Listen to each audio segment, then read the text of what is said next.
All right, let's dive in. Today, we're going to get to the very heart of Docker and talk about its most fundamental component, the Docker image. This is really the foundation for how we build and ship software today, so let's get right to it. You've heard it a million times, right? The classic developer excuse, but it works on my machine. Well, that exact headache is what Docker was built to solve. And the solution is the Docker image. It acts as the ultimate portable blueprint for your application. Okay, so first things first, let's tackle the most fundamental concept there is, the difference between an image and a container. Getting this right is absolutely the key to understanding everything else in Docker. So what is a Docker image, really? The best way to think about it is as a completely read-only, unchangeable template. It's this static snapshot that bundles up your application's code and every single thing it needs to run, the runtime, the libraries, all of it. This immutability is the secret sauce for reliability, because it guarantees that what you test is identical to what you deploy. So here's how it breaks down. The image, that's your blueprint. It's static, it's read-only, it just is. Kind of like a class in programming. The container, though, that's the building. It's the actual running instance that's created from the blueprint. It's the living, breathing process. And here's the cool part. You can spin up thousands of identical containers from one single image. But what's really interesting is how these blueprints are put together. They're not just one giant file, which would be super inefficient. No, Docker does something much, much smarter. See, an image is actually made up of a stack of read-only layers. Picture this. It's like a stack of transparent sheets. Each instruction you give Docker, like installing a tool or adding a file, adds a new sheet on top. This whole layered approach is the secret to Docker's speed and efficiency. Let's walk through a quick example. So, you start with a base layer. Let's say a fresh Ubuntu OS.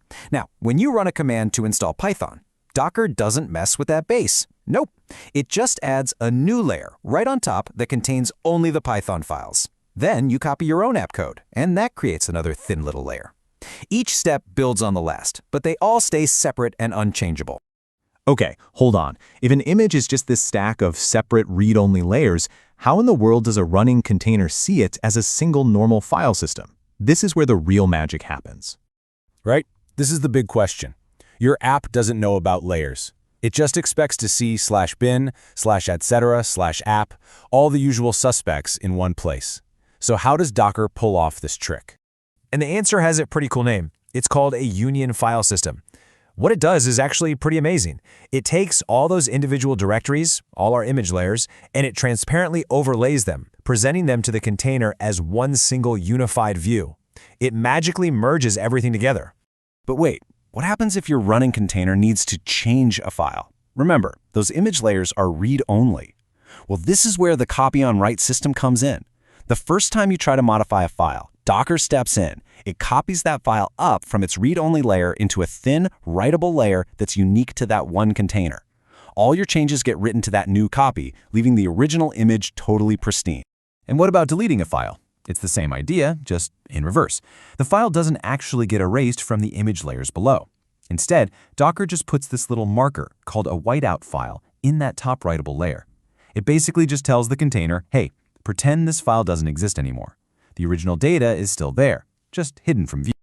Okay, so we know what an image is and how it's built from layers. The next obvious question is, where do they come from? And more importantly, how do you pick the right starting point for your own stuff? Every single Docker file you ever see will start with one keyword, from. That from instruction points to your base image. And let me tell you, choosing the right base image is probably the single most critical decision you'll make for your app's security and size. So let's compare the options here, because there are trade-offs.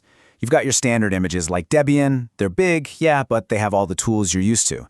Then you've got something like Alpine, which is ridiculously tiny. We're talking 5 megabytes, but sometimes you run into compatibility issues.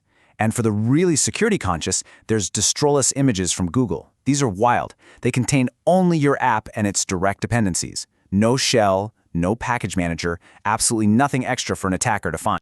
All right, quick terminology check, because this one trips people up.